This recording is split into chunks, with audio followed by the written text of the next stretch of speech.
Okay, I think we're just letting everybody in at the moment from the lobby. So I might just give it 30 or maybe 10 seconds as people start to enter.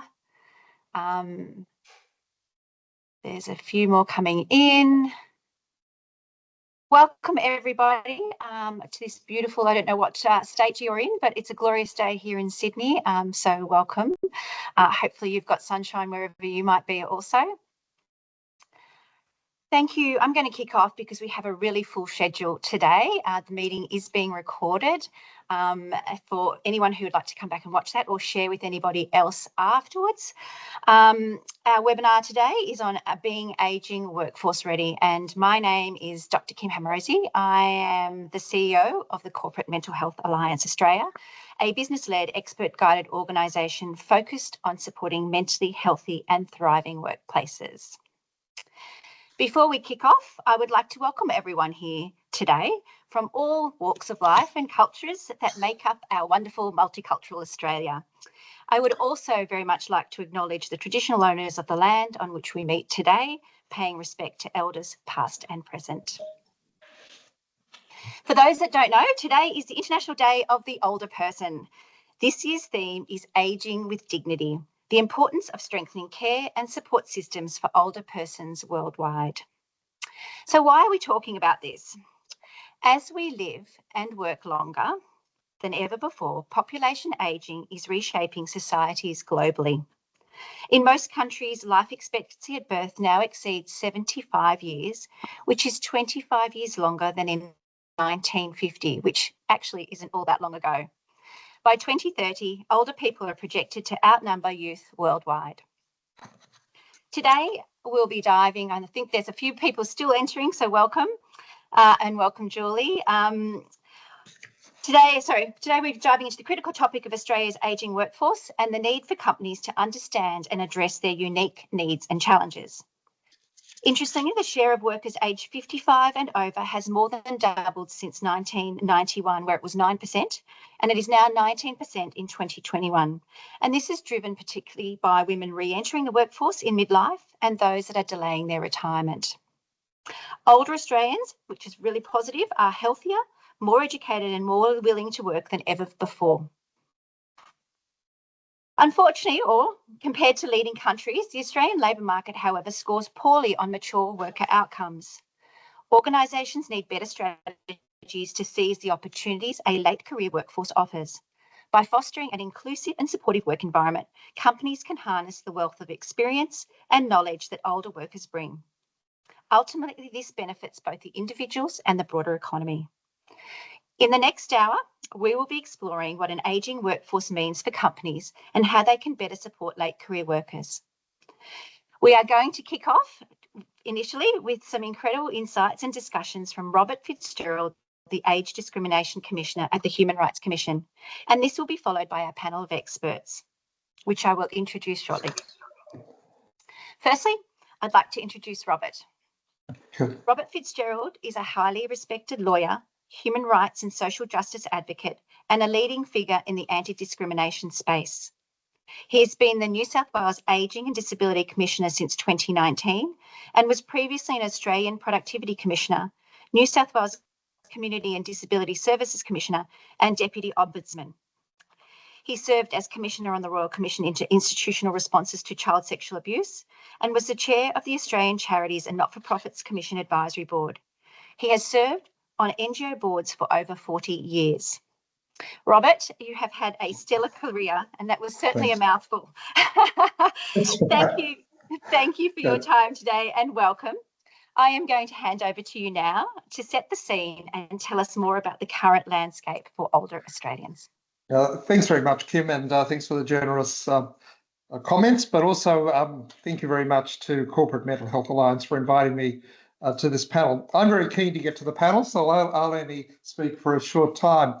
But we do meet on International Day for Older Persons, and just in the last few hours, I've done a fair bit of media around a report we did in relation to Shaping Perspectives, which was an insider's look from media professionals as to how they see the reporting of ageing in the media. And why it's relevant is our issues around the employment of mature age and older workers doesn't sit in isolation of the way in which society sees and values older people generally.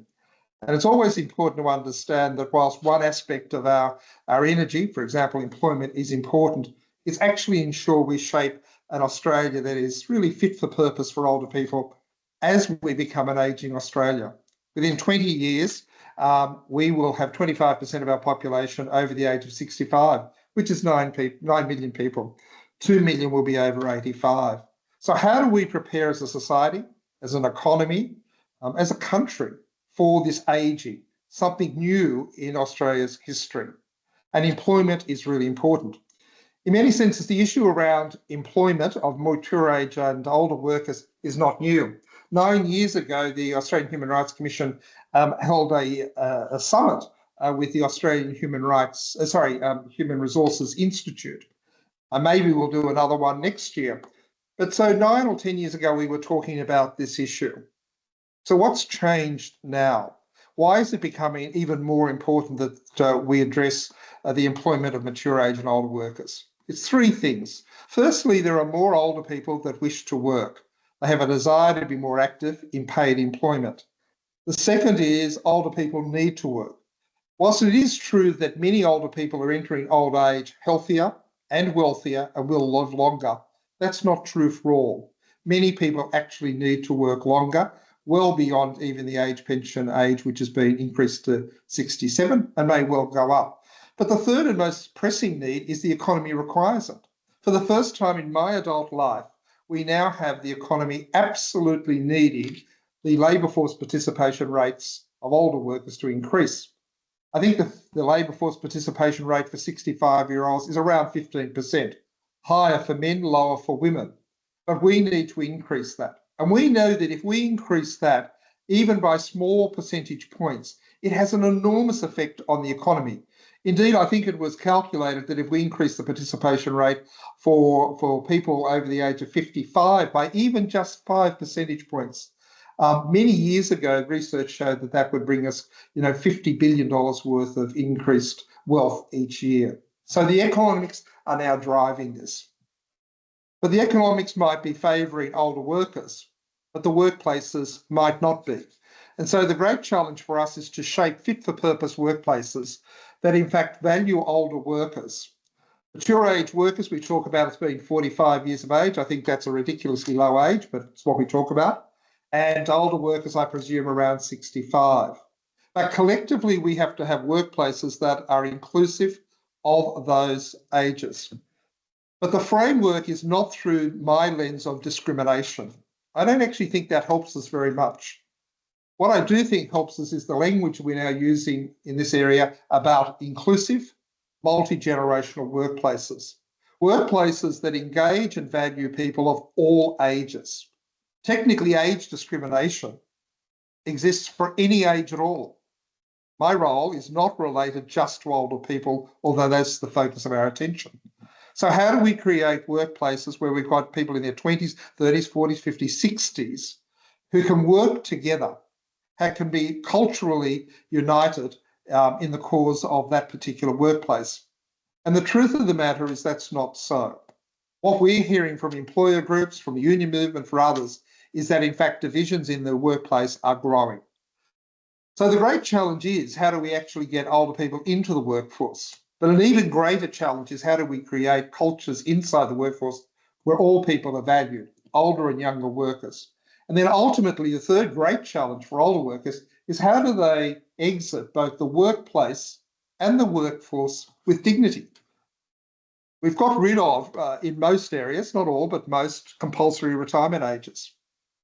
That brings its own challenge with it, because how do we change, how do we move people to a situation where they can retire with dignity? The moment many people are performance managed out, which in a sense is very painful and devaluing, or they simply get a notice that their time's up, and we've got to do better than that. Some of the research that we've been looking at is in relation to a recent report, 2023, of the Australian Human Resources Institute. And that survey showed a couple of things. And I just want to relate a couple to you. Even though 2/3 of the HR professionals say they are experiencing recruitment difficulties, And 1 in 6 say they actively exclude older workers over the age of 65 from their recruitment process.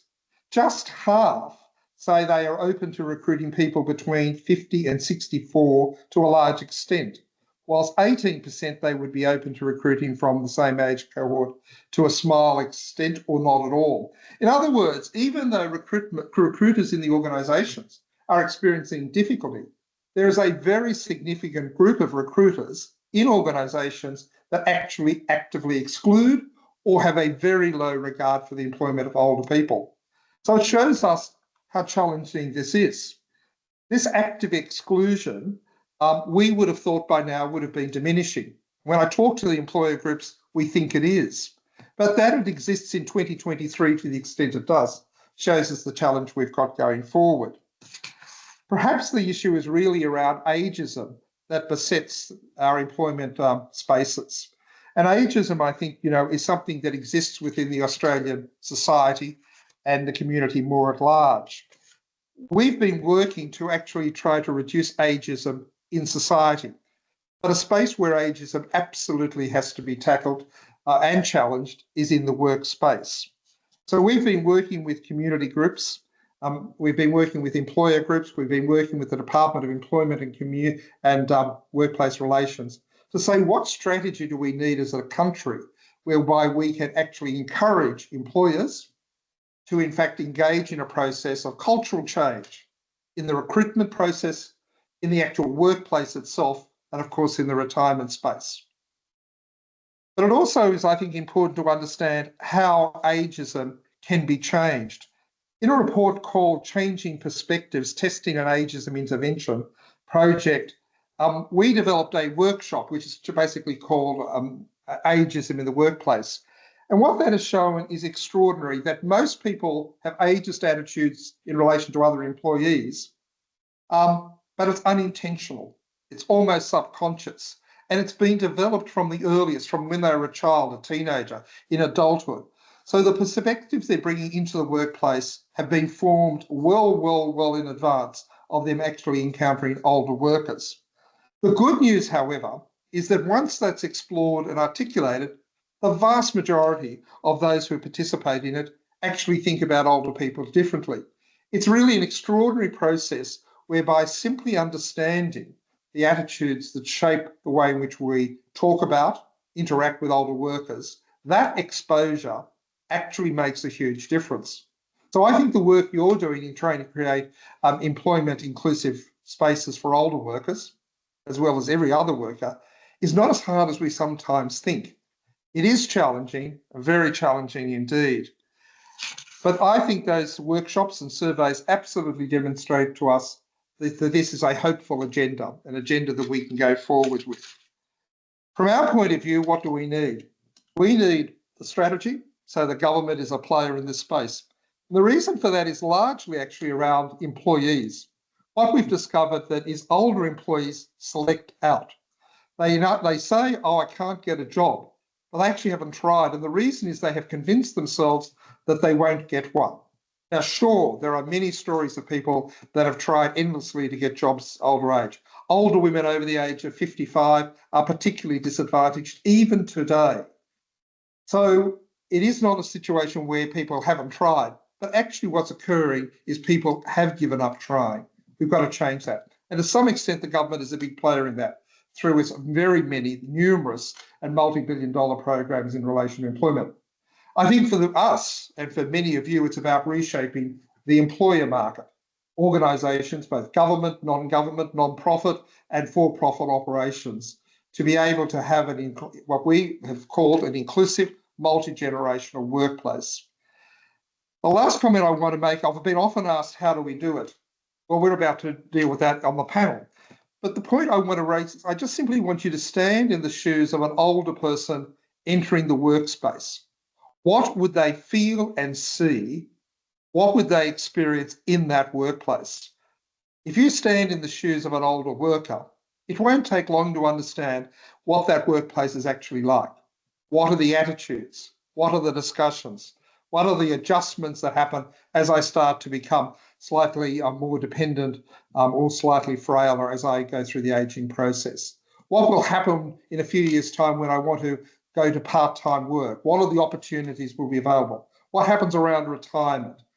So in a very simple thing, I think it's about not only bringing your professional expertise to play, which we'll discuss in one moment, it's actually about something simple in every workplace. If I stand in the shoes of somebody 55 or 65 or even older, what would that experience be like? So today I join with you in saying this is a big agenda. It's an emerging agenda. Australia has to have a plan for dealing with older Australians. And part of that plan has to be about how we engage older workers in the workforce. And so I'm very keen to participate in the panel and share with you ideas and thoughts and congratulate you on the initiatives to date. Thank you so much, Robert, for that excellent and insightful discussion. I think I was a little bit worried about the 45 years plus being a mature worker. I'm in agreement with you that it definitely needs to be much older than that. And I really liked what you said about the lens about our language should be around inclusive and multi-generational, and your last three things around the strategies to address that around the selecting out. So hopefully today we'll tackle a little bit of that are on our panel, and I'm very pleased to announce the rest of our panel. We have Dr. Sarah Cotton, who is the CEO and co-founder of Transitioning Well. Hang on a moment, here we go, here comes Sarah. We also have, welcome Sarah, we also have Julie Mitchell, who is the Chief General Manager, Personal Injury at Allianz. Welcome today, Julie. And we also have Sarah Cullinan, who is the HR Programs Manager at McCain's Food. Welcome, Sarah, as well today. Now, lots of food for thought in Robert's introduction. And I really like the fact that we are starting to have conversations like today that are raising awareness about the older or mature worker. And that organisations are really starting to identify the need to improve age diversity.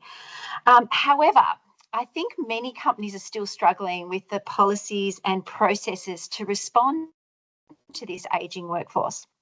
Why do you think this is? Why do you think we haven't really particularly focused on in the past the processes and policies? You know, we've got policies for parents, for women, for other diverse groups, and we also have policies around young workers. But why aren't we doing enough around the older worker? And what do you think is really starting to drive the agenda in this area? I might start, perhaps, maybe start with you, Sarah. Cotton? Perhaps. Thanks for the surname. It's helpful. It's tricky having two Sarahs on the panel today. Sarah. And especially that we're both Sarah C's as well, just to confuse things even further. So, no, thanks, Kim. I think it's a great question. And thanks, Robert, for such a, just really thought-provoking introduction. It's a great question, Kim, because you're right. I mean, at Transitioning Well, we certainly see people engaging in a lot of those life transitions across that lifespan. But for some reason, there has been a bit of a slow uptake on looking at the older worker and putting in place, strategies and processes to really manage that proactively and well. Look, I can speak just to the reflections that we have at the coalface. Probably two of the reflections I would bring to the conversation today would be, firstly, a lot of the workplaces that we've worked with have actually been quite surprised about their demographic data. So they actually hadn't paused to actually go, oh my goodness, we didn't realise that we had such an older demographic in our employee population, and went, oh, we actually do need to do something. And secondly, we find some workplaces actually have the motivation to want to do something, but they actually don't know where to start. And they actually don't know how to do it in a way that's going to, as you said, Robert, really lead that inclusive and multi-generational sort of culture. So they're often a bit nervous about how to actually put in place some of these interventions in that way. And probably the only other thing I would add, Kim, just to normalise, I guess, this slow response, we're not alone. If you have a look at the world stage, PwC published a report a couple of years ago that showed those people in DEI, sort of strategy and policies, only about 8% of organisations actually include ageing in those strategies. So, I think there's absolutely a need. There's real reasons why there's been a delay, but there's great opportunity to do better in this space. And that's why I'm just rapt to be part of this conversation. And can I go back to you, Robert, just a little bit around that sort of labour force participation and the economic necessity and the policies and processes and how, I guess, we can drive that inclusive environment. 8% of people having or companies having older persons as part of a DEI strategy seems really, really low. Do you have any comment on that, Robert? Well, it's really low, but can I just make a comment? I'm not sure diversity is the right way to think of it. We want a diverse workforce, absolutely. So in that broad notion, yes, absolutely. We know that older people bring a lot of skills and benefits to the workplace, even though other workers may be slow to understand that. The challenge is we don't have any way of measuring it. We don't know what the right number is. So in the Commonwealth Government, about 33% are in fact over the age of, I think it's 50 or 55, correct me if I'm wrong. Their problem is the cultural shift. It's not about recruitment and retention. They've got them. It's actually how that plays out. In other organisations we're dealing with, the financial sector and others, it is actually about recruiting older people. It is about having that mixed workforce. The problem that I've got is not that it isn't about diversity, it is, but I don't have any measures for it. We don't know what that actually looks like. So my lens is to actually go back to this notion that we all benefit from having a multi-generational workforce. And we do need to have representation of older people in it. It's just a little bit different in character. But I do think that a diversity lens helps. But that's the caution I've got with it, because they immediately say, well, what should it be? And frankly, none of us know. Okay, fantastic. And that sort of takes me to you, Julie, around the work that Allianz has done around the research. I know you have recently conducted some research, some excellent research Allianz puts out each year, and you really had a multi-generational workforce or intergenerational workforce lens on that. Can you tell us a little bit more about what you're finding in your research, particularly the challenges perhaps for older workers, or what are the differences between them, and do they have any unique needs or that companies need to be thinking about? Thanks, Kim. We've been at Allianz in our workers' compensation team been talking to Australian workplaces quite deeply about trends that we're seeing playing out in our workers' compensation data, the rise of mental health in particular, and what we can do from a prevention perspective to make workplaces healthier and thriving for all people, regardless of generation, cultural background, or any other diversity that our employees bring into the workplace. We started this research back in 2019, and since then we've done 7 separate pieces of research on this topic.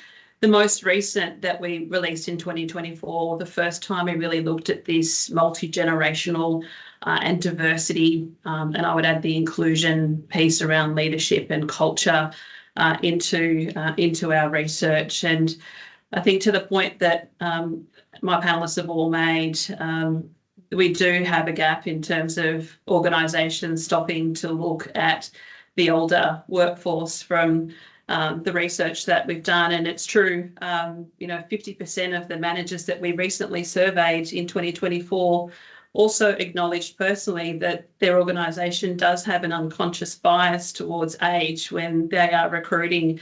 So we've got leaders and managers also, acknowledging, despite the fact that we do have this discrimination based on age embedded in legislation, there's some cultural and structural issues that are absolutely real in the workplace.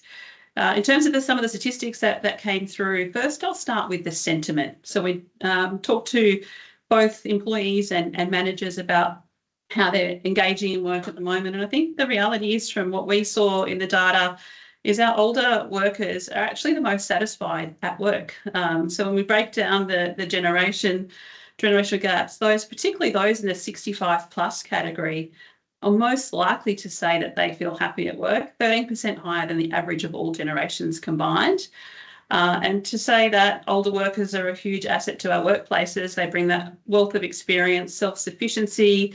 They've got probably lighter expectations on leaders than younger generations do from what we saw. So the load on leaders is a little bit less as well from having a population of older workers in their workplace. So sentiment, happy, engaged, and really want to be part of the workplace for a longer period of time. In terms of the workers' compensation data that we see in Allianz's portfolio, across the country nationally. We do see that older workers can be more susceptible to work environments as they age, particularly in natures to do with physical and musculoskeletal injuries. So in terms of risk profile, I think slips, trips, falls, body stressing in the 55 age category is where we would see some increased exposure for workplaces. And also when looking at return to work, when an injury does happen, about a week longer for somebody in the older cohort to return to work, which is not a big difference in my mind in terms of what we can do to support people that are injured. And in terms of the mental health lens, we're not seeing any material differences with older workers in the workplace. So if I was to summarise all of that, we're really seeing older workers that are wanting to stay in the workplace are generally happier and engaged. There is a slight risk there around ensuring that we've got workplace settings that accommodate perhaps a transition to lighter work, perhaps a transition to more desk work, to have a look at strengthening programs, prevention programs in workplaces that can really ensure we're keeping our workers safe and free from any sorts of injury. It comes back to good quality job design, and adapting our work environments to ensure that we are really getting the best outcome and the sustained productivity from our older generation. Fantastic. That's some really interesting analysis or research findings. On the practical ends, I'm going to come to you, Sarah Cullinan, this time round around McCain's. You have pulled together a program called the Glide to Retirement program. You've had a specific focus and you have developed some policies and procedures around your older worker or more mature workers. Can you give me just a brief overview of, how that came about and, what was sort of the driver for McCain's to specifically focus on this area? Awesome, can do. Thanks, Kim. At McCain, we have put a bit more of a focus on our older workers, and I think sort of capturing a bit of what the other panelists have already spoken to. There's a lot of value in putting a lot of focus on our older workers, and just making sure that they do have that right level of support, because they do provide a lot of value. I think especially at McCain, one of our key values is family, and we are essentially a family-run business, so making sure that we do have the right level of support for everyone at every stage of their career. And I think we saw a potential gap in that for our older workers. So what we did last year was we did a bit of a workforce planning analysis with the support of Sarah and the team at Transitioning Well. And we sort of already knew this, but we had a lot of our people nearing retirement or coming into that sort of retirement stage of their career. We have a lot of manufacturing plants in regional areas. So what we found was that a lot of our people who were nearing retirement had only ever worked at McCain or had a really, really long tenure at McCain. So what we found was it was really hard for them to disconnect from McCain, sort of, having that real sort of connection to McCain. It was a real gap that we saw. So that was kind of the catalyst for us to put a little bit more effort and resources into ensuring that our people did have a successful glide to retirement, which is what sort of led us to promote the Glide to Retirement program and sort of commence kicking it off. So we did a lot of work with Transitioning Well and conducted an analysis on a lot of our current processes, procedures, policies, to see sort of what those gaps were and what we needed to do to sort of fill those gaps. And amongst that, we did a lot of focus groups with a lot of our older workers, but then also managers and team members to sort of get insight from them as well, to sort of see where they thought that gap was and what we needed to do to kind of close that gap as well. So in that, we came up with the Glide to Retirement program, and the main reasons or kind of business proposal that we put forward for that program was, one, to support our McCainers who were nearing retirement and to support our managers. So we found that there was also a skill gap within our managers. They didn't know how to have those conversations. They didn't know the right level of support that they needed to provide to our people who were nearing retirement or starting those retirement conversations. So we knew that there was something we needed to do with our managers, but then also to support the business. So the program has allowed us to have greater transparency on our people who are nearing retirement. We have clear retirement dates so that we can ensure that that transition is really successful and that we can weave in our workforce planning as well. It also allows for really efficient handovers and making sure that our people feel really supported moving into a different stage of life, considering that a lot of our people had only known McCain as a workplace or had really, really long tenures. So making sure that everything that's up in their head is also out with our existing team members as well. So as part of our Glide to Retirement program, what we wanted to focus on was providing one-on-one coaching to our team members who are nearing retirement or in that retirement phase. What that's allowed them to do is really ensure that they have the right resources, they have advice that they can ask their organisational psychologists at Transitioning Well to get that support that they need, and ultimately ensuring that their retirement is a really successful one. And then also providing manager training. So we have a really good manager training where we provide case study examples, really useful resources and coaching techniques to empower our managers to have the right conversations and really meaningful conversations as well to our retiring team members. So when we think about, I guess, the impact that the program has had at McCain, we've found the Glide to Retirement program is still very much in its infancy stage. So I think we've had it around for about a year now. However, we are receiving some really good feedback from our team members who have gone through the program. They've indicated that the coaching has really opened their minds up to different aspects of retirement that they hadn't really considered. They've felt really, really supported in their transition out, and starting those conversations really early as well. So making sure that all of the right plans and support and processes and procedures are around them to ultimately feel like they are supported in that transition for them.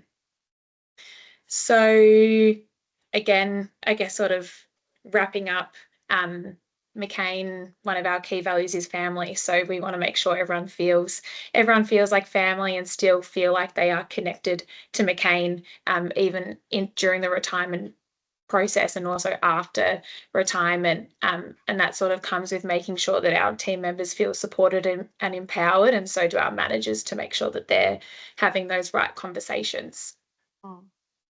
That's fantastic. I'm really interested because yours has been a focus particularly on that retirement piece, because people have stayed at your organisation for a very long period of time and obviously feel very passionate about working for McCain's. I want to sort of put it back to the panel about your thoughts. And Julie, you picked up a little bit, and Sarah, you mentioned this about managers feeling comfortable, have the conversation. We picked up on unconscious bias around 50% either not wanting to hire. What role does leadership have here? How can we elevate this as an issue within leadership and make it a priority for them as part of their workforce, as you say, capability, the handing over of knowledge and information, the use of incredible experience. What is it? What can leaders do, and what should they be thinking about for their own organisations? For those that are listening today, I'm happy for anyone to jump in. I'm happy to jump in, Kim. I feel very passionate about this one, actually. I think it's so important. And Sarah, you said that so beautifully. I know at McCain's, you guys were just so vulnerable and just said, no, we have got a gap in our leadership capability. And so being able to really help leaders build not only the capability, but I would also add the confidence to have those conversations. So, it's one thing to build capability, but if you don't match it with giving your leaders the confidence, then it's not going to, flow well. And so we were really fortunate, Kim. We received some funding through WorkSafe Victoria's Workwell Mental Health Improvement Fund, and a big shout out. I know some of the team are on the call listening in. And so through that great project, we were actually able to identify what were the key conversations that leaders really needed to upskill in to actually build an ageing workforce ready program. And I know Carly, who's on the chat, is going to share some of these resources with you. The 4 sort of key conversations that we sort of really identified, there was one around late career conversations. So, you know, in other words, don't wait for the retirement conversations. Build that skill early in your leaders so that they can actually have those later career conversations really proactively with their people around, as you said, Julie, so beautifully, job design, making sure that we're engaging, you know, really and protecting and promoting, you know, the mental health and wellbeing of older workers. The second one was around flexible work conversations. So, you know, we know from legislation that, you know, workers 55 and over have the right to request flexible work if they've been with an employer for 12 months or more. But how do leaders actually have those conversations? You know, if they get the request, how do they manage that well? How do they set that up for the business well as the individual? The third conversation that the AWR project sort of raised was the ability to have the fitness for work conversations. You know, often when you talk to an older worker, one of the common stories that we hear is they'll often say, look, Sarah, if I could just change one part of my job that's really, say, physically demanding, it would make the world of difference and I would be really sustainable and engaged in the role that I do. And I don't think we've been very good at deconstructing roles. It's sort of, you know, all or nothing, where we don't sort of look at a role and go, can we change that part that might be either physically or cognitively sort of challenging? And then the fourth conversation was the retirement conversation. So, and I think the theme today is all about dignity for the older worker. So, and as you said so beautifully, Sarah, you know, McCain's is a family business. The tenure's really strong. So how do we help people leave a legacy? How do we help them leave well? How do we help them manage the identity? And so going back to the leadership piece, how do we upskill our leaders so that they can actually help facilitate those, you know, amazing retirement conversations? So sorry to jump in there so quickly, but I feel really passionate about that. And that AWR project, which I know Carly's put up in the chat, there's some great resources there that were built, freely available for people to sort of, you know, really upskill their leaders on those 4 really critical conversations. Fantastic. Thank you. Can I just jump in?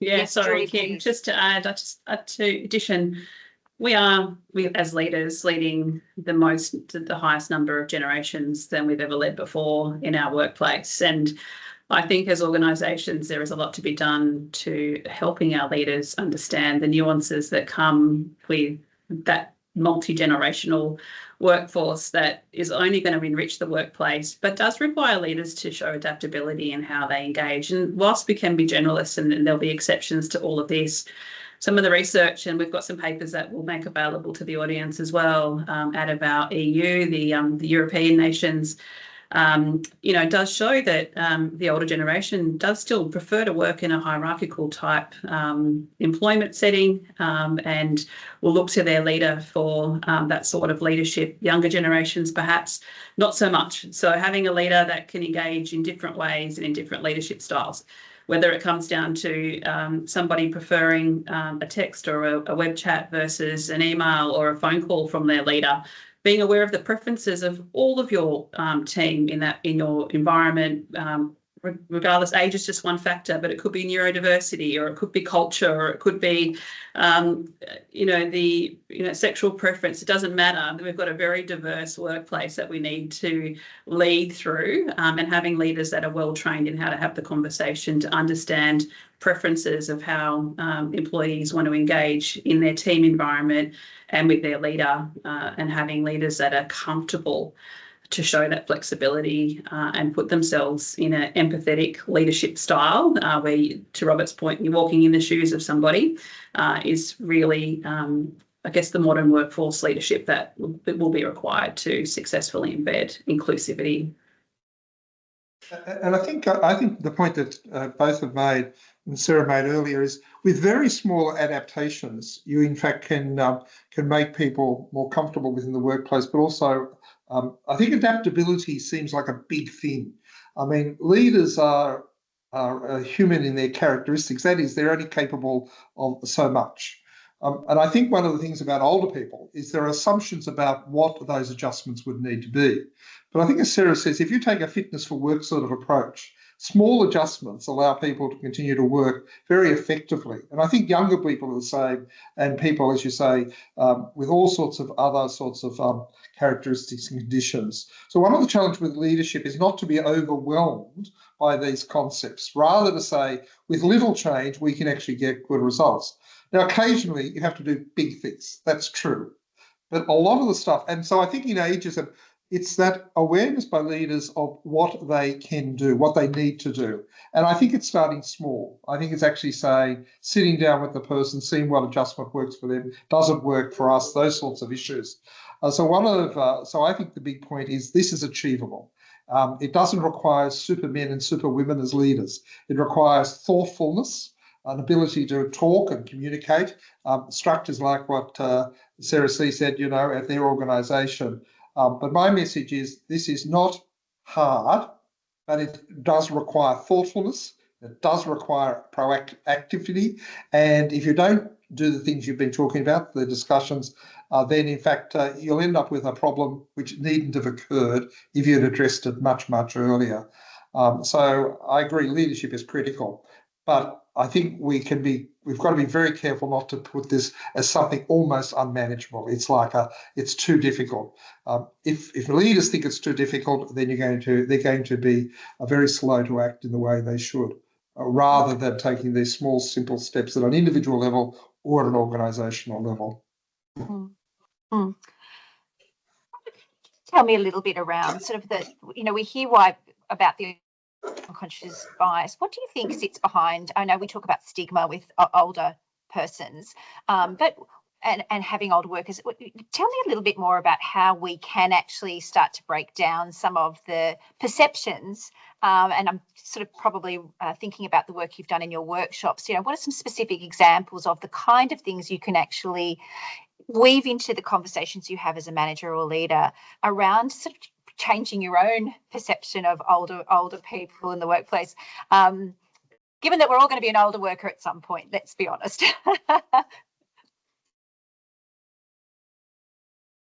So, Robert, any thoughts, or anyone else? Well, what we find in the workshops, it's I'm going to use a term which I shouldn't, but it's called almost self-discovery. It's actually getting people to realise the way in which they see, think, feel, act towards people, and to expose that to themselves. It's very interesting. I mean, I've long stopped preaching to people about what they should do. I've got a whole lot of laws behind me that allows me to, take action where people, do actively discriminate. But actually, it's that self-discovery.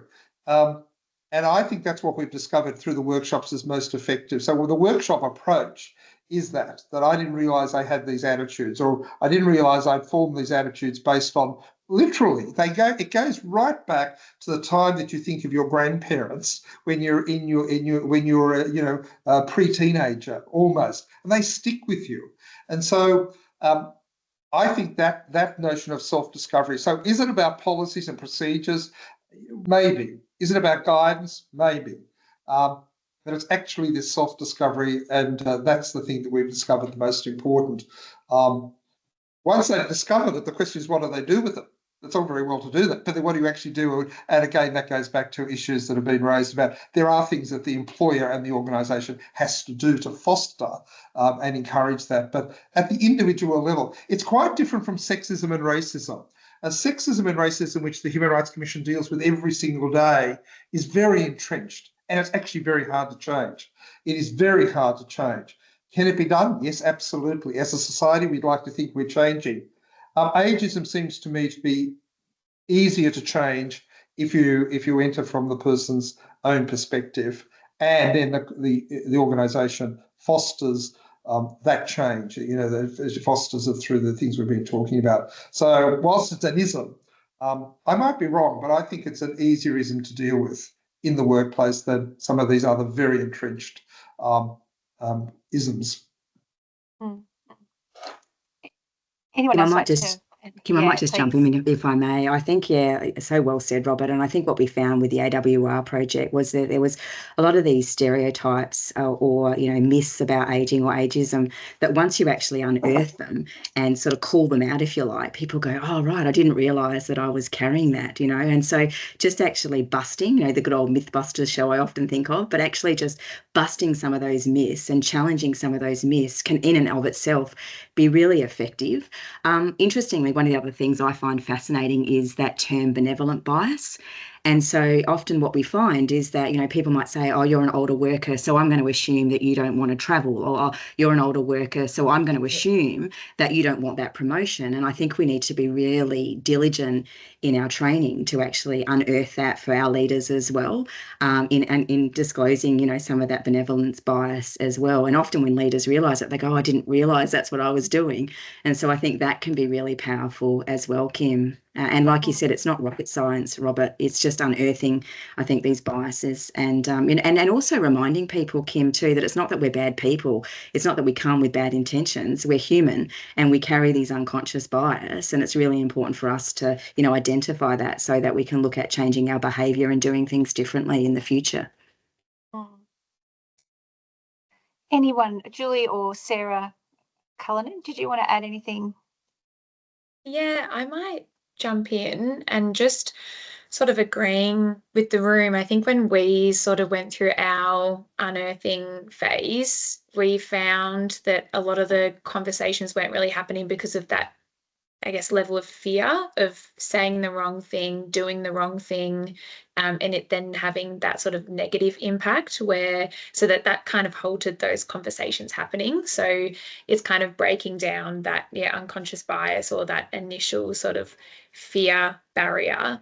And that's where we sort of saw the gap of providing the right resources and having that manager training, and also making sure that our HR team is well equipped to have those individual conversations with managers and going, it's okay to have the conversation and potentially say the wrong thing, because at least you're having that conversation and starting it. So it's sort of trying to break down some of those initial sort of barriers is what we saw and have seen really good impact and a positive way forward from.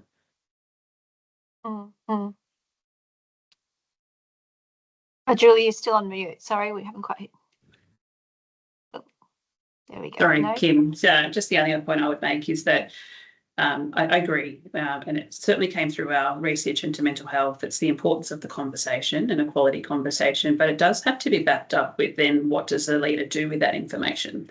So, if a transition to retirement conversation is coming, having a leader that knows that I can tap into this program or our super fund or our EAP provider, this is the network of resources available to leaders to then be a connector into the right programs and services, I think is really important. So when we're thinking about leader capability and support, it's having the organisational support running alongside it in parallel to ensure that we are then enabling our leaders to facilitate the right pathway for people.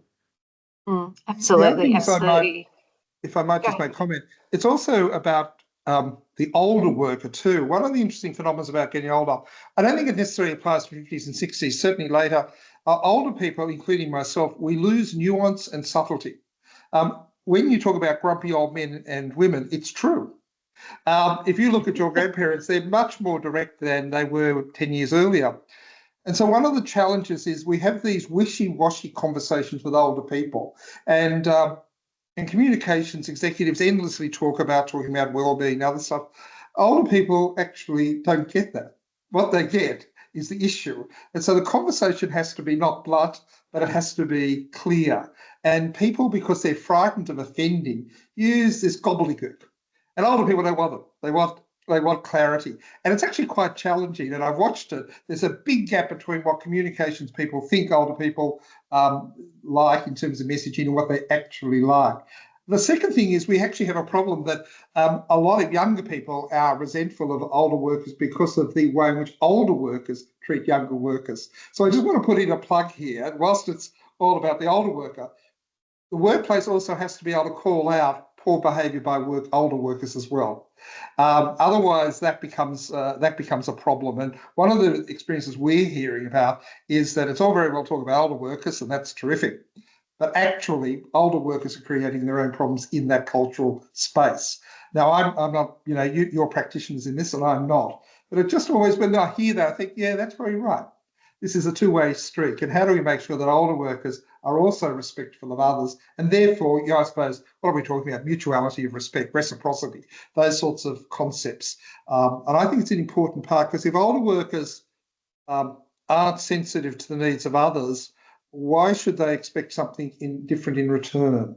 And so my view to older people when I talk to them is this is a two-way street. Rights apply for young people and it applies for older people. And that's often not spoken about. And I think, there's a bit of work to be done about that. Thank you for sharing that. I'm interested, Sarah and Cotton and Julie, in the research that you've both done, all the work that you've done with companies, both with the earlier and younger workers, and then also now the older workers.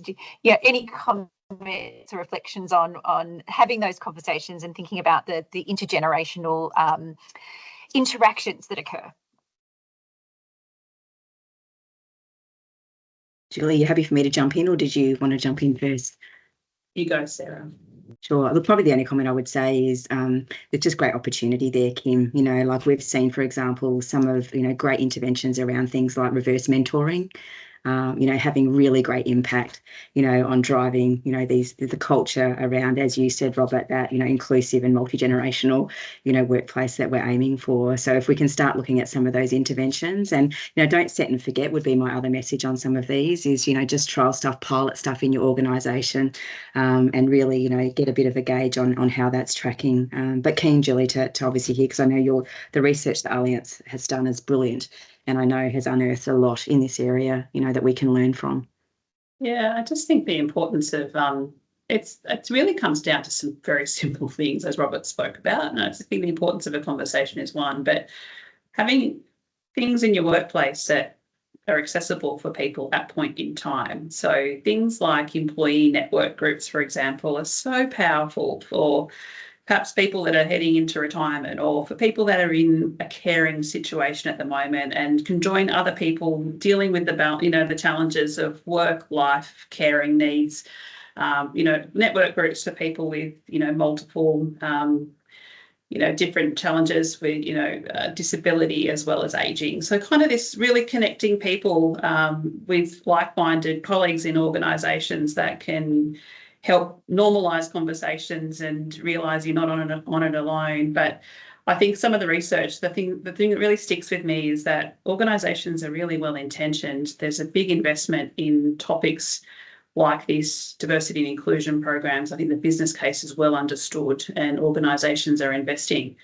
And I think managers think that they're doing a great job, and they are. But employees don't always kind of regard their workplace as doing enough. And I think it comes back to the fact that there is so much information that we provide our employees. It's really in the time of need that we really have to remind people. And it's like that, it's like a drip on a stone. You need to kind of reinforce the supports that are available in workplaces, how to access them, keep refreshing the information, providing it to people in different means and mechanisms to really let people know what great supports are available for people in the workplace. It's been such a great and rich conversation. I want to just wrap up on, from your all different perspectives, and we might have a couple of minutes for questions. If anyone likes to post anything in the chat, we're happy to answer any questions. If you could think about one thing that you want people to walk away today thinking about or doing, or if you've got one thing they should immediately do, what would it be? Maybe I'll start with you, Robert. That's one we haven't touched, and it's one aspect, and that's about the recruitment element. We've talked about biases in different forms. One of the challenges at the moment is that the use of AI to vet all of the CVs before a human sees it is in fact prejudicial against older people, because it's been based on previous decisions, which is all about employing younger people. So one of the challenges in the recruitment is that we actually have biases built into these extraordinary new systems. So my plea is we can talk about the culture within the organisation, we can talk about retirement, but in relation to recruitment, we've actually got to make sure that our recruiting is in fact not inherently or unintentionally biased. And one of the great challenges at the moment is nearly all the AI is predisposed to selecting younger workers. And so that's a very practical but important issue.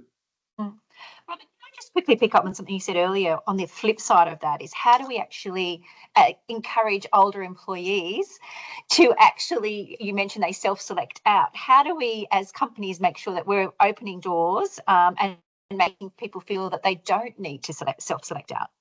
Well, in part, it's about the way in which you advertise to ensure that you actually talk about an open age policy. I'm not saying you have, age-specific policies, but you should be able to say, we're an inclusive workplace irrespective of age. You can say that if you want to. So you're selling that message. And right at the moment, that would be a good message to sell. The second thing is a more detailed one. It's working with governments, because the governments have been the ones that have been dealing with unemployed people and employees. And I think they have a role to play in the empowerment of people that have been out of the workforce for a little while, including older workers. So I think it's not only just the employer, I think there is actually a bit of work here. We work with government as well. Fantastic. Julie, would you?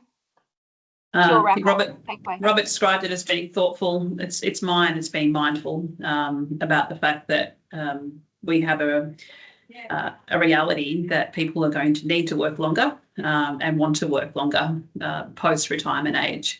And I think that as organisations, having policies and procedures are in place is a good thing, but they can't be set and forget. So being very mindful about those and ensuring that we're removing the structural barriers that unfortunately do still exist in some pockets to really foster a truly inclusive workplace and environment would be where I would go.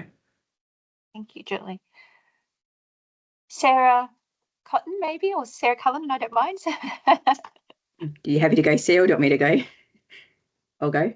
Yeah, okay, cool. All right, you can be lucky last. So my takeaway would be to get people to actually look at, are they ageing workforce ready? And a great way to do that is through the Ageing Workforce Ready project that we did with WorkSafe, Workwell Mental Health Improvement Fund, is we actually developed a maturity of practice quiz, which Carly's just put in the chat now. So if you're not sure if you're ageing workforce ready, it actually looks at 4 pillars and picks up on all the points that we've talked about. What is your roadmap? What is your recruitment processes? How are you retaining older workers and keeping them engaged and well and safe? And then finally, how are you supporting that retirement transition? So that would be my catch cry, is if you haven't sort of paused to look at how ageing workforce ready you are, as you take some time to do that free quiz. Fantastic. And they're all in the chat, so please click through. I know the maturity of practice quiz is really, really good. So thank you, Sarah, for sharing all those resources with us and the work that's being done with WorkSafe Victoria. Sarah Cullen, you're lucky last. Thank you.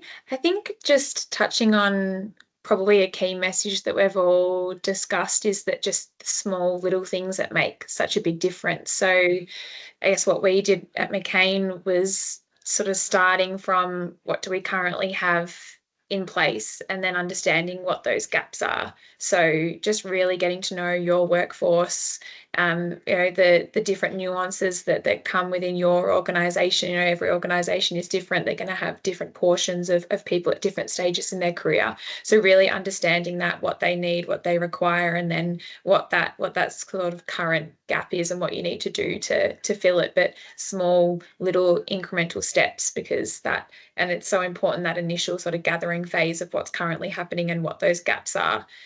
So yeah, just the small little steps really is probably what I would say is the key takeaway. It's better than staying still and not doing anything at all. Thank you. This has been an incredibly interesting conversation. I've learned a lot. I've made 1,000 notes here as well on what everybody else has said. And so I want to thank everyone for their time. We do have a quick question that was in there, which is this an ongoing workshop, Robert? You mentioned earlier the workshop. Is this something that people can sign up to? Not yet, but maybe. We've approached the government to try to get it. The workshops arose out of research, and they were a direct response. they're almost an active research piece because you get instant feedback about what's happening in the workplace. We try to turn that into a more sustainable enterprise, if I can say that, the workshops themselves. So watch this space. The other thing is lots of groups are doing terrific stuff in this space. So it's just an additional resource.